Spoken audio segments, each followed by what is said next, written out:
2025 ആദ്യ പകുതി അവസാനിക്കാൻ ഇനി ദിവസങ്ങൾ മാത്രമാണ് ബാക്കി. വർഷം പിറന്നതിന് പിന്നാലെ രാജ്യത്തും ലോകത്തും സംഭവിച്ചതിൻ്റെ നേർസാക്ഷ്യങ്ങളും നമ്മൾക്ക് മുന്നിലുണ്ട്.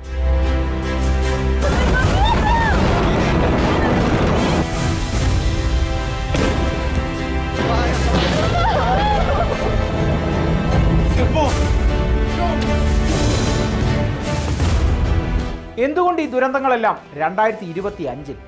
ദുരന്തങ്ങളുടെ കാണാക്കയങ്ങൾ നീന്തിക്കയറിയ നിരവധി വർഷങ്ങൾ ഇതിനു മുൻപും ഉണ്ടായിട്ടുണ്ട്. എന്നാൽ 2025 അങ്ങനെയൊരു വർഷത്തിൻ്റെ ആവർത്തനമാണെന്നറിഞ്ഞാലോ? 1941 രണ്ടാം ലോക മഹായുദ്ധത്തിലേക്ക് നയിച്ച ചരിത്ര സംഭവം നടന്നത്. അമേരിക്കക്കെതിരായ ജപ്പാന്റെ പേൾ ഹാർബർ ആക്രമണം ലോകം മാറ്റിമറിക്കാൻ പോകുന്ന നീക്കമാണെന്ന് ഒരുപക്ഷെ ജപ്പാൻ പോലും കരുതി കാണില്ല. ലോകത്തെ പിടിച്ചുലച്ച ഹിരോഷിമ നാഗസാക്കി അണുബോംബ് ആക്രമണങ്ങളെല്ലാം ഈ ആക്രമണത്തിന്റെ ബാക്കി പത്രങ്ങളാണ്.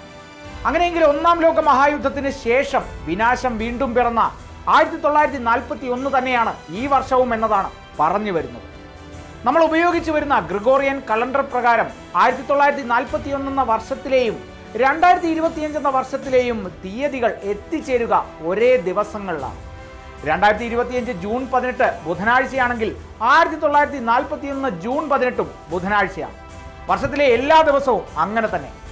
ഇതിൽ നിന്ന് എന്താണ് നമ്മൾ മനസ്സിലാക്കേണ്ടത്? ശാസ്ത്രത്തിലെ ഏറ്റവും സങ്കീർണമായ ടൈം ലൂപ്പിന്റെ ഭാഗമാകുകയാണോ നമ്മൾ? സംഭവത്തെ ചൊല്ലി നിരവധി ഗൂഢാലോചനാ സിദ്ധാന്തങ്ങൾ, കോൺസ്പിരസി തിയറീസ് ആണ് സമൂഹ മാധ്യമങ്ങളിൽ നിറയുന്നത്. ലോക സംഭവങ്ങളെ ഉത്കണ്ഠയോടെ നോക്കിക്കാണുന്നവരിൽ ഈ സിദ്ധാന്തങ്ങളെല്ലാം ഭയം ജനിപ്പിക്കുമെങ്കിലും ഇതൊരു സ്വാഭാവിക പ്രക്രിയയാണെന്നുള്ളതാണ് സത്യം. ഗ്രിഗോറിയൻ കലണ്ടറിലെ ഇത്തരം ആവർത്തനങ്ങൾ സംഖ്യാശാസ്ത്രജ്ഞരിൽ കൗതുകം നിറയ്ക്കുന്ന കാര്യങ്ങളാണെന്നതിനേക്കാൾ ഉപരി ഈ സിദ്ധാന്തങ്ങളെ കേവലം ആസ്വാദനത്തിനപ്പുറത്തേക്ക് കൊണ്ടുപോവേണ്ടതില്ല. ലോകാവസാനത്തിലേക്ക് വരെ പോയേക്കാവുന്ന ദുരന്തങ്ങൾ നടന്ന വർഷങ്ങൾ അതിജീവിച്ച മനുഷ്യവംശം കാലോചിതമായ മാറ്റത്തെ ഉൾക്കൊണ്ട് സമകാലീന ദുരന്തങ്ങളെയും മികച്ച രീതിയിൽ അതിജീവിക്കാൻ പ്രാപ്തരാണ്. മനസ്സിലാക്കേണ്ടത്, സൂചിപ്പിച്ച സാമ്യതകൾ പ്രവചനമല്ല, വെറും യാദൃശ്ചികം മാത്രമാണ്.